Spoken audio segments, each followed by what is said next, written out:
Flow 98.7, what's up? It's your girl, Ada O, and we are back again with another interview. This time I have singer, songwriter, performer, content creator, just overall extraordinaire. Like, you do everything, literally. There's so many titles. And I love that about the people that I get to interview is how multifaceted you are. And we're going to dive into all of that. But Nadia Stone is in studio with me. Welcome. Hi. Thank you for having me today. How are you, girl? I'm amazing. How are you? Great. Also, guys, it's Nadia's birthday. Yay. Happy birthday to you. Hey. Happy birthday to you. Thank you. We are not going to say how old she is, but she is another year hotter, smarter, and greater. So, thank you. A woman never tells her age, right? Right. And she's a Cancer. Yes. We love that. Body built. Yeah. We like a dancer. We love that. We love that. Nadia, we have so much to catch up on. Yes, it's we been do. years. I know. You're back in the city now. Yes, after all the traveling. Yeah. So catch me up. What's been going on? Give me the spark notes. Yeah, of course. Bilal and I, Bilal's a content creator as well. If you guys have seen him in 1-star rated restaurants, I know he blew up for that. But Bilal and I have been traveling all over the world. Los Angeles. Now we're going to Barcelona. Where else have we been? Boston, Philadelphia. It just goes on and on. But we constantly film all parts of our lives. I do a lot of covers lately too. I've been showing a lot of versatility with my voice. I feel like people have asked me to do that for so long. And I didn't want to do that because I always said you got kind of get typecasted. But I feel like I'm at the point in my life where I do. I started singing opera music first. And a lot of people didn't know that about me. Yeah. And they thought I could only sing one thing. So this was a fun way to kind of reintroduce new music again by being I can sing all this stuff too, just so you know. Yeah. So I was going everywhere where we were filming and just getting really cool backgrounds and having a lot of fun with that. And now we are dropping my own record again. Yes. So yeah, it was a fun build up to that. Super exciting. We're going to get into the new music just shortly, but let's just talk about, your come up and, if you don't know Nadia Stone, you're under a rock because she's a very prevalent face in the city. Since I've been in the industry, I've been very familiar with your work and, we've been in a lot of circles. So it's been really nice to see the evolution too and all the different levels and things that you've done. Yes. But one thing that's always stayed consistent is the music. Now, I had no idea that you were trained professionally in opera. Yes. How, so how did that happen? Yeah, was it by choice or did your parent No. So funny enough, okay, so my dad was a DJ before I was born, actually. So he was a DJ. Right. So music was always in my family. So I was kind of born with music always on all the time. But I ended up becoming a figure skater first. Oh. So random, I know. But I was convinced I was going to be the next Olympian figure skater. Me too. I really was convinced. I was really good at figure skating and I competed all across Canada. It was fun, but I noticed that music started to take or trump my love for figure skating when I used to do my solos live and you can only either skate to instrumental music, and if you are going to skate to music with lyrics, you can't lip sync to them because it comes off unprofessional. You have to look poised as you figure skate, right? When you're doing these. So I would start lip singing and I would totally lose my mind while I was skating. Right. Because I just fell so in love with music and singing along that I would start losing points on my performance because I was lip singing. So that's when I realized my loves are switching. So when I got into music finally and quit figure skating, I ended up getting with a teacher who was an opera singer. And she was like, Nadia, if you can sing opera, you can sing anything, any genre. I'm telling you, if you learn this, you can sing anything. So she was my first teacher who taught me how to sing opera music, classical music. I did plays. I did Cats, the plays. So I learned that Broadway type of performance. I learned that first. And she was right. It absolutely helped to kind of hone my skills and learn new ways of hitting notes that I probably wouldn't have learned if I didn't learn opera first. So shout out to Natalia because she was the best teacher ever. Shout out Natalia. No, that's so true because it's if you are trained in opera, the range of voice and, Exactly. and just power that you need to have. Yeah, that makes sense. If you could do opera, why wouldn't you be able to do anything else? 100%. And I'm half Italian, so learning how to sing in Italian and Latin was also a really big thing too, especially for learning opera as well. So it kind of all tied in together, and yeah, it just worked out that way. I love that so much.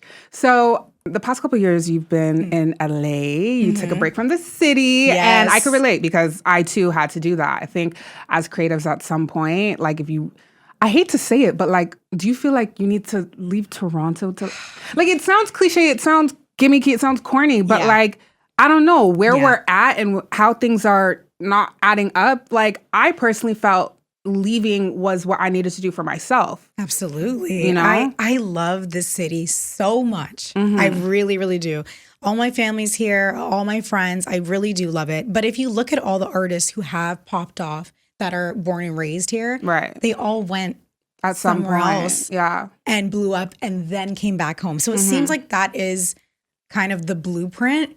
And it's sad that it is that way because like you wish that you could make it right from the city that you're from, but it seems like you do need to go out. But I think it's a good thing to leave your city because you open yourself up to so much more. You have different experiences. You can write about different things. I feel like if you stay kind of in a box, you're not going to be able to expand as an artist, as a person. So yeah, I think if you can travel, it's such a blessing, and I fully support that. Yeah. Do you think we're sellouts? To an extent, I feel like, but also, no, I don't think I'm a sellout. I don't know. I still very much rep Toronto. Yeah. You know, the only reason why I asked that, especially recently, Kendrick was in the city. Yes. The way or the lack of way we represented, I'm very disappointed. And like you said, it is kind of a blueprint to leave and come back, right? Yes. But I don't know, there's just all these like weird pressures about like, you know, getting it out the mud in Toronto and, you know, us like supporting each other, whatever. But like, I don't feel like we are there as a city. We're not. And I think all the noise is just noise and jargon online and just like all these like TikTok conversations because there's so much infrastructural stuff that like doesn't allow us to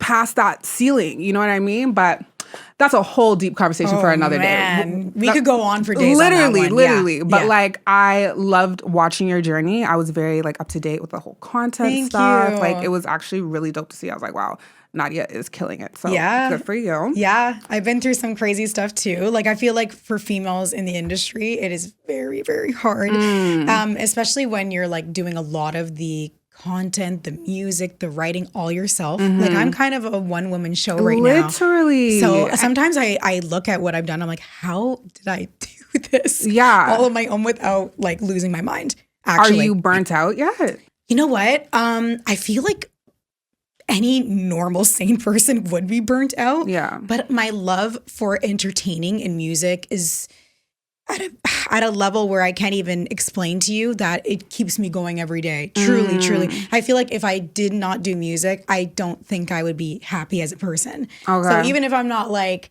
super, super famous, like I still feel like if I wasn't doing music, I'd feel empty. So it will always keep me going, I think.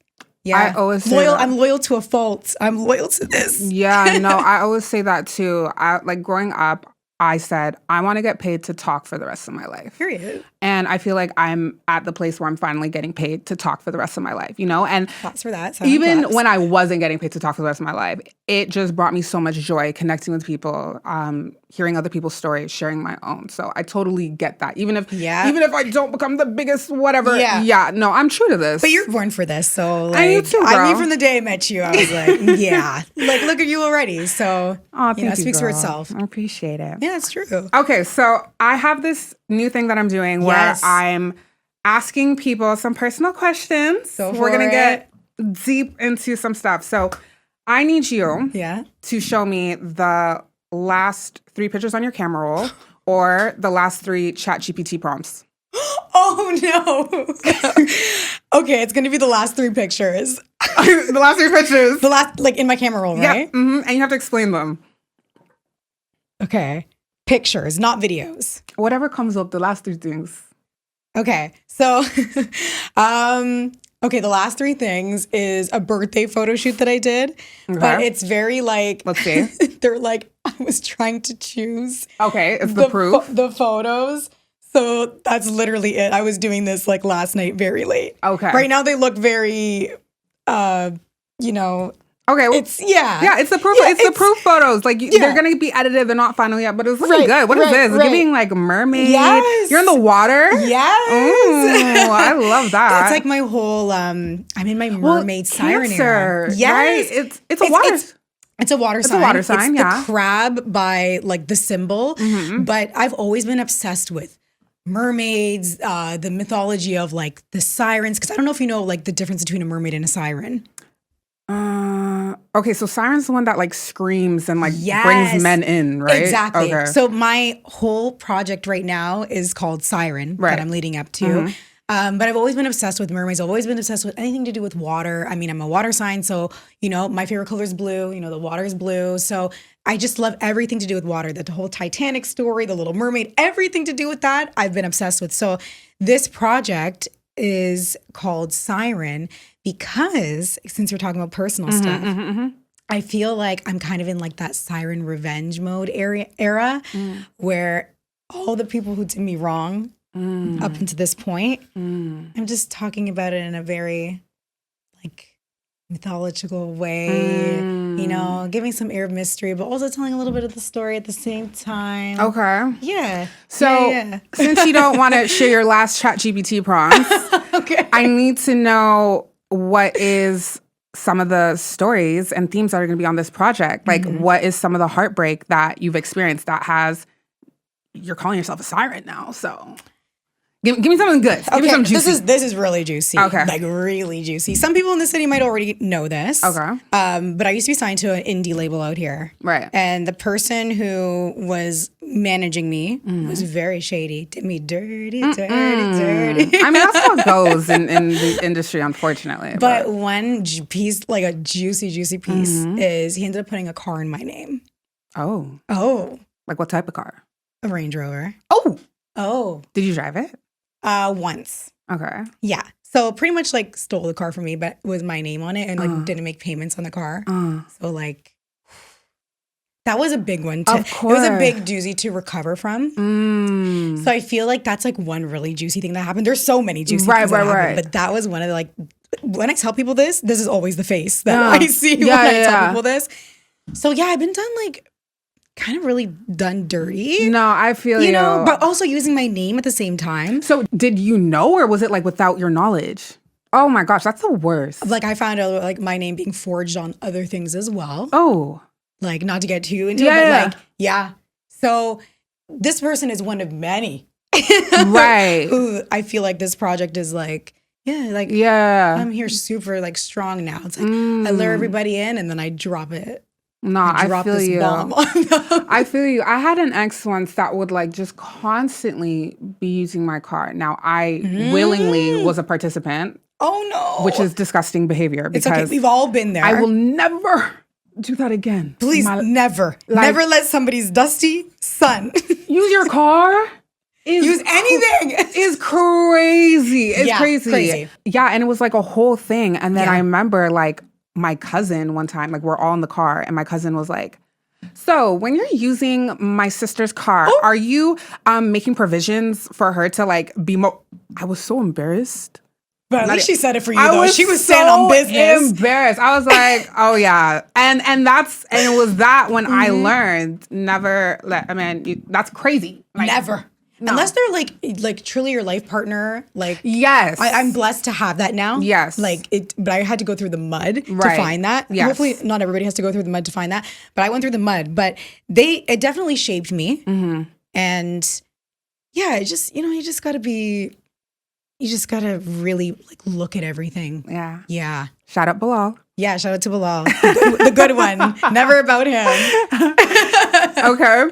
All right. So I'm doing this thing now where I'm going to put my mic on mute. Okay. You have 60 seconds to rant. Give me a hot take. Give me whatever is grinding your gears right now. Okay, what's grinding my gears right now is you feel like you're vibing with somebody, like you meet them for the first time, you're vibing with them, you guys add each other on Instagram, right? You're liking all their pictures, you're commenting on their stuff. The first day, maybe they comment on yours, everything seems great. And then all of a sudden, it's one-sided. You're the one that's commenting, liking all their stuff, and it's like you've disappeared to them. They don't give a crap about you. What is that? Why am I supporting you and you're not supporting? It's supposed to go both ways. How are you going to smile up in my face and act like you're this big fan? And then what's going on? Put your money where your mouth is. Are we supporting each other or not? Okay. That is a take. And I think following and like just like the interactions, especially being a girl too, especially when it's like girls. Yeah. I don't know. Yeah. It's so black or white. It's either specific like with that. Super nice, super sweet, super supportive, hearts, likes, love you, blah, blah, blah, blah, blah. Or it's just like monitoring spirit, observing. Or they watch all your stories. Right. But never like or comment anymore. Literally. I don't know. I don't know if I'm like thinking too deep in it. I know not everybody can see your stuff all the time, and I'm not saying that either. But it just seems weird. Like it's like I'm seeing your stuff though. Right. And like you were at one point. So what's going on here? I don't know. Instagram dynamics are just so weird. Like I'm now starting to understand etiquette, and one of my rules is if you unfollow me, just make sure I unfollow you too. Like remove me as your follower as well. I don't want to still be there not knowing that, and you think, what, I'm your fan? Because it's better because then you're like, okay, I guess we never followed each other. Like you almost forget, right? Right. Yeah. I know. 100%. I agree with that take. Thank you. I agree with that take. That's a good one. That's a good one. Okay. All right. Let's jump right into SIREN. Yes. Coming out soon. I'm currently working on it.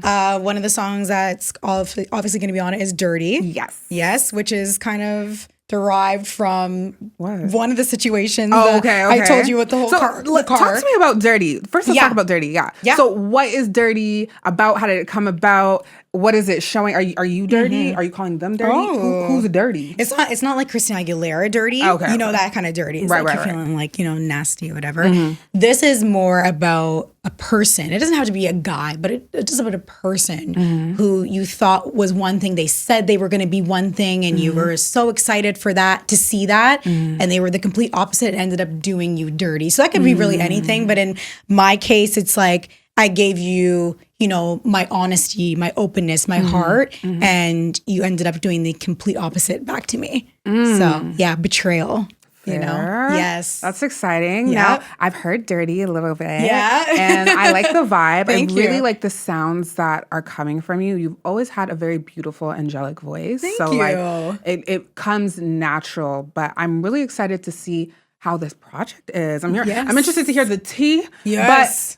But I think more so because, like, just catching up with you now, hearing all your stories, there's a lot of like relatability. There's a lot of girls, even outside of myself, people who could relate to your stories, the heartbreak, the betrayal. Yes. And coming up on top of that, which I think is very admirable. So thank you. Kudos to you. I appreciate that. I want to be like transparent, especially for the girls. Like I'm doing this for the girls. I'm doing this for the girls. Period. Like, and I definitely want to open that side of me up a lot more because I feel like sometimes when people see stuff on me online, I feel like they don't know like the full story. So I want to like get more in the habit of letting people in. Yeah. I love that. Yeah. I'm actively working on that as well too. But something that I've learned because like I teach myself a lot of like dark psychology and like stoicism and stuff like that, right? Yeah. A lot of our own ideas of ourselves are just like internal conflicts and our own judgments and stuff like that. And you might think, oh, all these people think this about me or saying this, but it may not actually be that. And even if it is, in the odd chance that it might be, who cares? Yeah, such a Capricorn answer. This is like Bilal's a Capricorn too. And you guys are sounding soundboard right now. Who cares? Yeah. I'm a professional actress. Yeah. I'm going to act so oblivious. I'm going to act like I don't even know what's going on. I love that. I don't even know what's going on. Yeah. Well, as I'm talking to you, I'm talking to myself because this is literally the conversations that you have to have with yourself. I fully agree with that. And that's, I feel like being around like Capricorn energy, I love that. You guys are so bomb, by the way. But like, I feel like I'm learning that more now. Right. Like, who cares? Yeah. It's not that deep. Literally. Those are his words. But yeah. I love that. I love that, Nadia. Before we wrap up, my last question to you is, what is something you wish you got asked more? Wow. You were coming with the questions today. That is so good. Something that I wish I was asked more. In general, not even just in interviews, maybe in life, maybe in, what is something that you feel like you need or that you would like to be asked more, like someone maybe care about or consider or think about when it comes to Nadia? I feel like I'm at a point in my life, though, where I feel like very content. Like, I feel like I'm not upset with people not asking me things. But if I really had to answer that question, like maybe not with like my inner circle, but like outer people that I meet, especially in like the music industry, maybe just like, do you need anything? Yeah, like do you need the perfect person to like connect with you to really help facilitate something? The voice. Like I feel like right now, like in the studio, I'm currently searching for someone who I can be with 24/7 that works on my vocals. Like I want to bring them to like another level than what I'm already at now. And I feel like I would love someone to be like, yeah, do you need that? Like, do you like want that? Like I can be that for you. Yeah. Okay. Yeah. That's why I'm like searching for that right now. So I love that. Yeah. And that's why I wanted you to put that out in the universe. It's gonna happen. You're going to receive that. Yes. I believe that. I feel like, and this is also for my Cancers out there, starting on June 25th, so a couple days, this is supposed to be like now our 12-year cycle, or 12-month cycle for the year. For Capricorn as well. Yeah. Capricorn, Cancer, Aries, I don't know. Libra, maybe? I can't remember. Yeah, I remember Cancer and Capricorn, but those are the two, of course. We are breaking cycles. But this is supposed to be like where the magic happens. Like a 20-year karmic cycle has ended. So like this is really things, put them on to the universe. Like they're going to happen. I'm glad you shared that. Thank you so much, Nadia. Congratulations on Dirty. It is out now. Make sure to go stream that. Run it up. Yes. Run the numbers up for my girl. Dirty. Make sure to follow Nadia on all social media. Nadia Stone, right? Nadia Stone. And on TikTok, it's Nadia Stone. And Snapchat, Nadia X Stone. Period. And also make sure to go follow Bilal as well. Yes. Yeah. Bilal Dawson. Bilal Dawson on all socials. He's funny AF. Yes. Love them to pieces. Thank you so much, Nadia. And we'll see you next time.